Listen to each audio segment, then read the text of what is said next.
Welcome to my first ever YouTube video.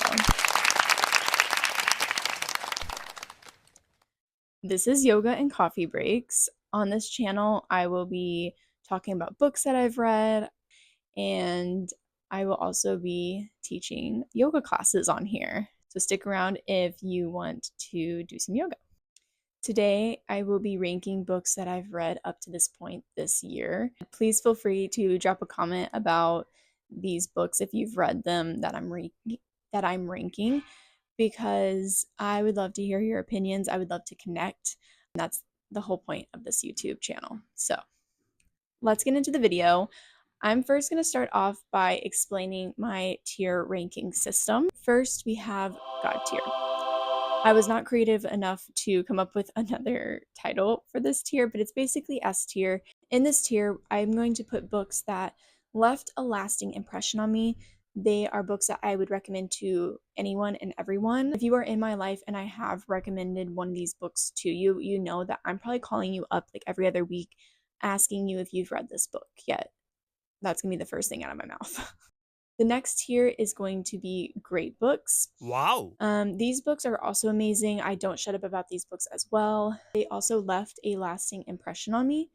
The only difference between the God tier and the great tier books is that the great tier books basically boost the God tier books into God tier. Just fun. These books were just fun books that I was happy that I read. They weren't super deep to me, but I did enjoy them and I did gain something from reading these books. The tier below that is fun if. These books are basically the same as the fun books, except these come with caveats. So if I'm going to recommend these books, I'm going to say this book is fun if XYZ. Boring books. Pretty self-explanatory. These books, they didn't really leave a lasting impression on me. Usually I feel like these books have a good premise and the execution was just rushed or it lacked substance. Last tier is I'm mad. There's not going to be a lot in this tier because usually what makes me mad in a book is poor writing. And if I get through the first third, first half of a book and it's bad writing, I'm going to DNF it. That's mainly because I'm dyslexic and I'm a very slow reader. So I really value my time reading a book. And if I'm not enjoying it, I'm not going to read it. The only time I finish a book that makes me mad is if someone has begged me to read this book and I've promised them that I would get through it. So, not many in this tier. Let's get to ranking these books. I'm so excited. Okay, we're going to start off with the one series that is on my tier list, and that is going to be Mistborn Era 1. We're going to start off with Mistborn. This book is going to go in the great category. It was very well written. It was a good introduction into Brandon Sanderson's writing, and it was a little bit slower in the beginning. I wasn't sure how I was going to like it. The main character I didn't like for the first half of the book, but once we got past that initial I loved her for the rest of the series. So Mistborn, great book. I recommend it to everybody. Next book in the series is going to be Well of Ascension. This book I really, really, really loved. It is also going to go in the great tier. This book set up all the politics to this series, and I know some people don't like politics. I loved it. I usually don't like politics in a book either. Well, let me rephrase that.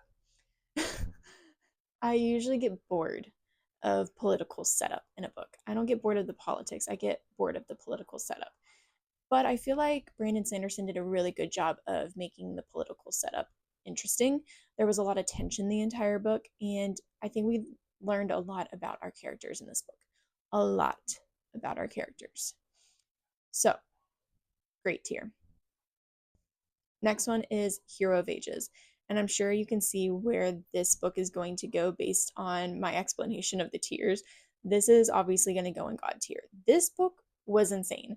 I had so many questions. I was trying to decipher what was happening in the book the entire time because that's just how I am when I'm reading. I'm trying to pick up on clues. And I heard that Brandon Sanderson is the master of giving you little clues that you don't realize are clues the entire book, and that everything in the book has a purpose. And I loved that because you had so many questions by the end of the series, and you're like, there's no way. In my head, I was like, there's no way that Brandon Sanderson is going to be able to tie everything together in a neat little bow. And he did. And it was chef's kiss. This is God tier. I will not shut up about this book. I will not shut up about this series. Okay. These next two books are prequel and sequels of the Mistborn Era 1. So we're going to start off with 11th Metal. It's a prequel to Mistborn. And this book is going to go in the fun if category. I did enjoy this book, but you kind of already know what's happening. It's just a lot of lore. I don't think it really added much to the story for me because I think a lot of it can be inferred. The next book is going to be Mistborn: A Secret History by Brandon Sanderson. I can't say too much about this book because it will give things away, but what I will say is this is a very short story that follows the same timeline as the trilogy. The first half of the book felt like a fever dream to me. I didn't really know what was happening, and I feel like if I read some more books in Brandon Sanderson's Cosmere, a lot of other things in this book would make sense, but a lot of it didn't make sense, and I think that was the purpose, in a way, of this book. The second half of this book hit me like a train because all the emotions and feelings I had from Hero of Ages just hit me again in this book. So it's a fun read. I'm gonna say it's a fun read. I'm not gonna put it in great or god tier because it is pretty much the same story, but you do get more out of the story that you love. On to the next, Lilith. This is basically a biblical retelling from Lilith's perspective.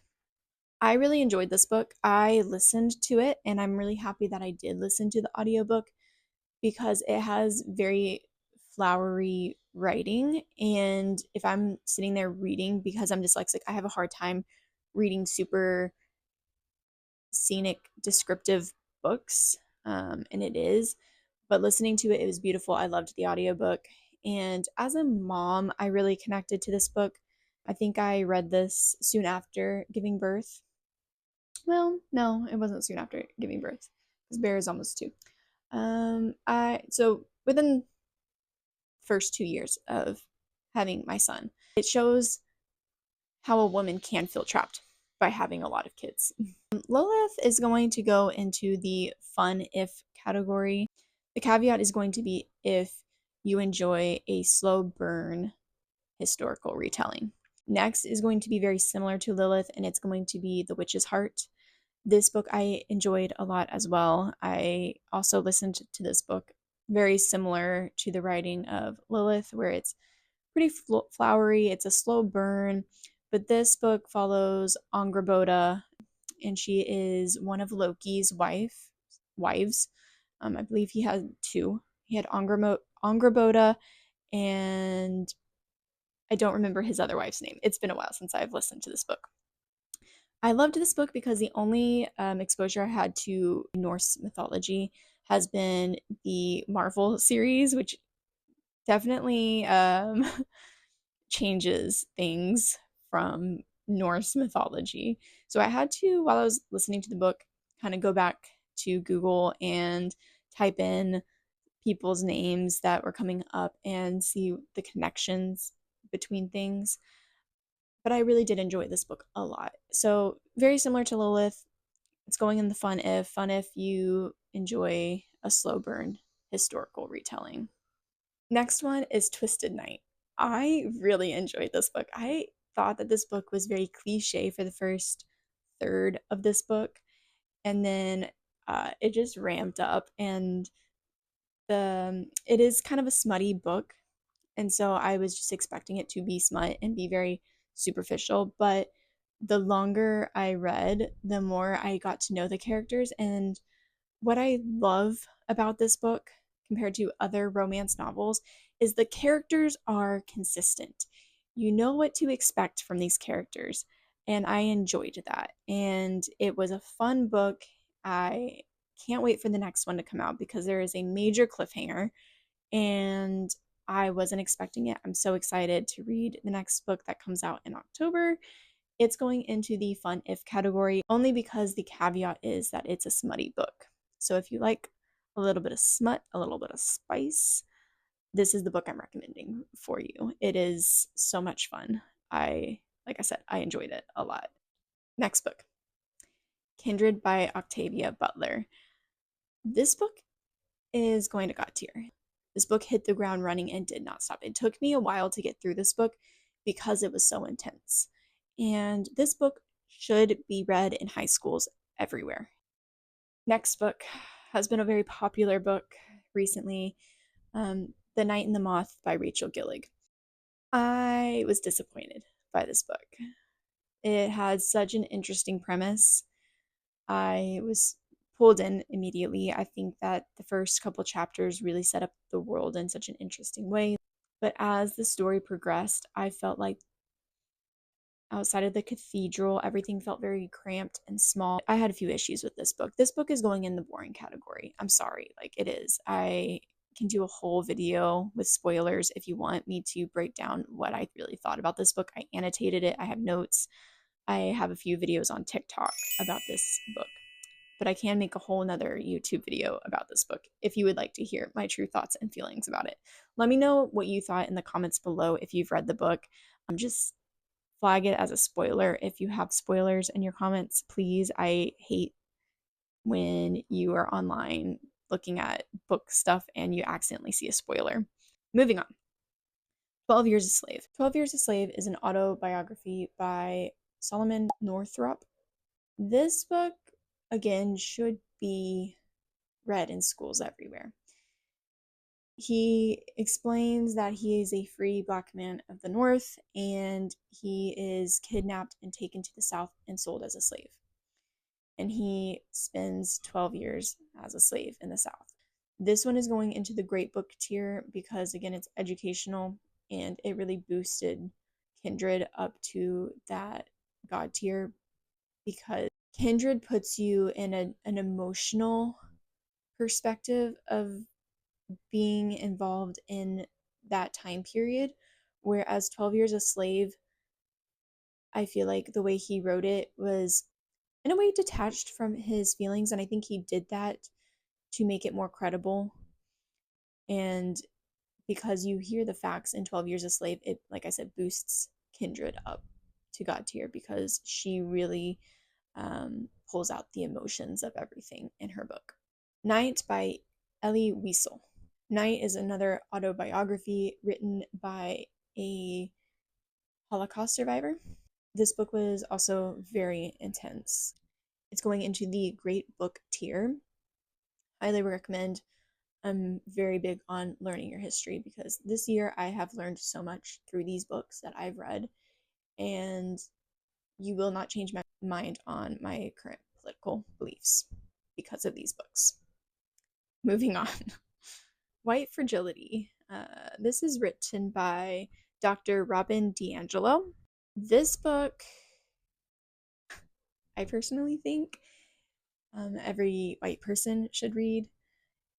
It was very well written. You're going to go into this book, you're going to start listening to it. If you are a white person listening to this book, you're going to feel very defensive. And she even states that. She even points that out in this book. You're going to feel defensive. But I think it's important to go into it with an open mind, especially if you're someone who is trying to understand why there's so much racial tension in America. This is a good book to open your eyes. This book does a really good job of not just opening your eyes, but explaining how you can be better. This book is going into the great book tier. It gave me a lot of insight. It was very educational and it was very well written. Next book is Powerless by Lauren Roberts. This book, y'all.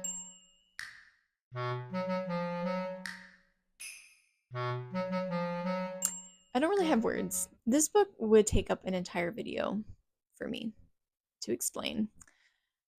This book is going into the I'm mad category, and I'm just going to leave it there because if I start talking about this book, I'm not going to shut up. I'm mad. There are a lot of reasons why I'm mad. If you want a video as to why I'm mad, leave a comment below because I can't get into it right now. Next is Blood Over Brighthaven by M.L. Wang. This book was great. It was a self contained fantasy novel, which I find is very hard to execute because usually a fantasy story, when you explain the world that you're creating and the magic system, it usually expands into at least two books. So I was very impressed by the fact that it was self contained and it was written well. At first, I thought that ML Wang was a little heavy handed with the feminist agenda at the beginning of the book. And then I realized that there was a purpose to that. And I really appreciate that. For me, white fragility specifically is what boosts Blood Over Brighthaven for me to God tier easily. You can't convince me otherwise. Last book, Kings of the Wild by Nicholas Imez. This book has a special place in my heart. Some of my favorite characters ever are in this book. It is another very well written, self contained fantasy novel. I loved it. The action scenes were amazing, the characters were amazing. Your Nicholas Imez has a gift of pulling at your heartstrings in the most unlikely of moments. It'll be so subtle, and then all of a sudden, like, you're almost to tears because it's just so much emotion. The way he writes is, oh my gosh, it's chef's kiss. I love it. I'm never bored. I love the characters that he writes. This is going in God tier. I recommend this book to everybody. I love it. I can't wait to reread it. I think I gave it to my niece, so I'm gonna have to get it back from her at some point. Anyways, that's my last book. If you stayed up to this point, thank you, thank you, thank you so much. I really was nervous about recording this video. Maybe consider hitting that like button, maybe the follow button, especially if you are interested in doing some yoga with me as well. My goal is to post every Friday, starting off while I'm getting used to everything. My video quality will go up. I'm eventually getting a new camera and mic, so bear with me. Next week, I will be doing a 15-minute beginner-friendly yoga class. So if you are interested, never done yoga, this would be a good first video to try. All you need is a yoga mat. Thank you so much. Until next time, I will see you later.